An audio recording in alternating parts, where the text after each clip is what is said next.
pourrais en parler des heures, des jours, des semaines. Le sujet est vraiment trop large et très complexe.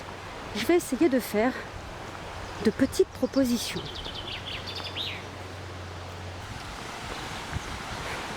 Je voudrais parler de trop sucré, trop gras. Qu'est-ce qui se passe?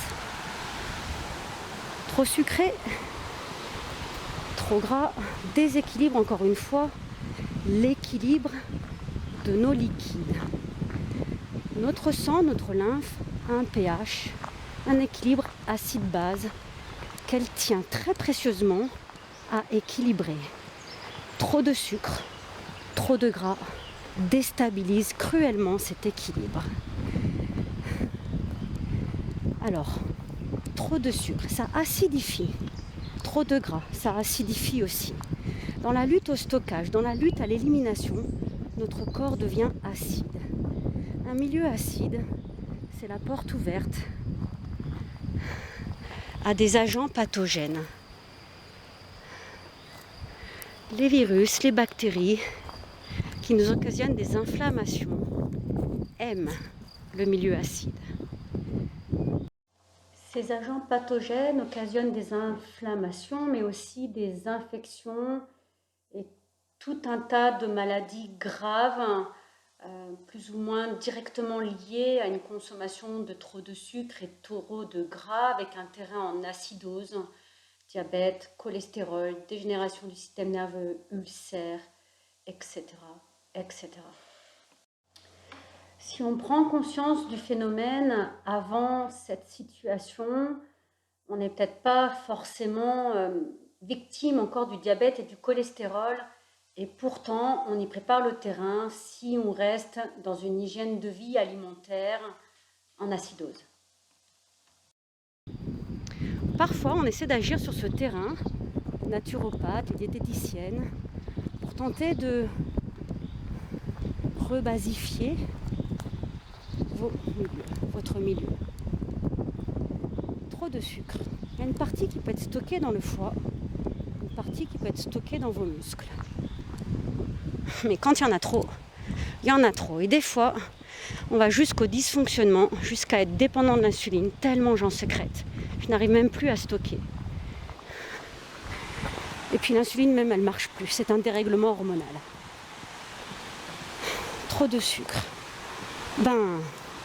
Votre foie, il va transformer votre sucre en triglycérides. Il faut bien l'éliminer, vite, vite. Donc votre foie transforme votre sucre en triglycérides. Les triglycérides font partie des acides gras. Et là, c'est la forme de stockage. Et du gras partout dans vos cellules de la peau, les tissus adipeux, autour de votre muscle-cœur, autour de vos organes, partout, partout, et surtout, malheureusement, dans votre système sanguin. Ça rigidifie vos artères et surtout, ça réduit leur diamètre, ça peut les boucher. Et quand cette plaque de gras parfois se décroche en très grande quantité, elle peut aller boucher ailleurs vos vaisseaux sanguins et créer des AVC. Là, ça peut être plus ou moins grave, avec des séquelles plus ou moins importantes. Que font les médecins? Ils vous donnent des médicaments pour éviter que ces effets secondaires se produisent. Mais la vraie solution serait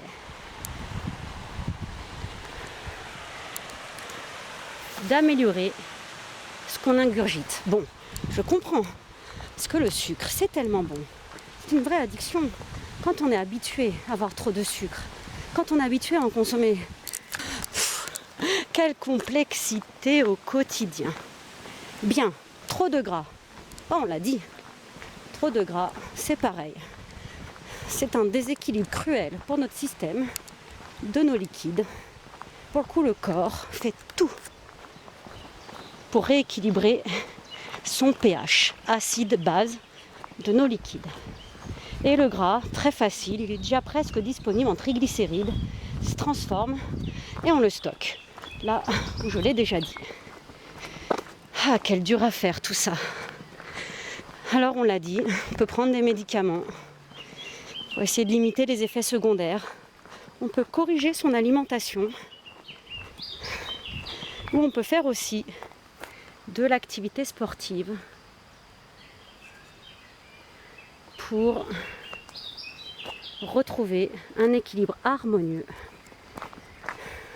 et tenter de consommer ces graisses ou ce sucre stocké en forme de graisse. Il y a d'autres techniques, des cures, des jeûnes.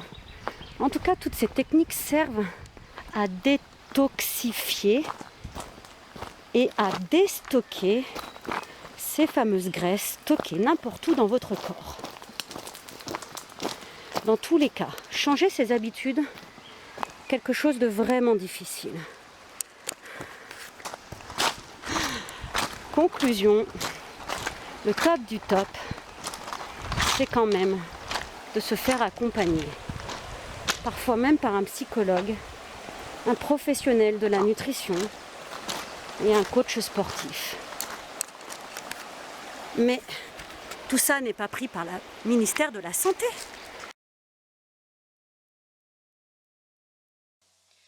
En tout cas, l'activité sportive peut être un soutien concernant les 3 leviers que j'ai déjà cités concernant la prise en charge de notre santé. L'alimentation peut nous aider à faire face psychologiquement dans la gestion de son stress et de son émotion à des changements d'habitudes alimentaires, nous permet de gérer mieux notre stress. Puis aussi, sur certaines activités sportives, on peut augmenter notre consommation énergétique, donc favoriser justement ce déstockage. Et puis surtout, il contribue à faire évoluer le cœur, le système cardiovasculaire pour limiter les mauvais effets des maladies cardiovasculaires. Selon les conditions ou les situations des uns et des autres, il est sûr qu'il faut être entouré d'une équipe de professionnels, pas que l'éducateur sportif. Parfois, il est intéressant d'avoir autour de soi aussi son médecin généraliste ou du sport, son kiné et un professionnel de l'alimentation.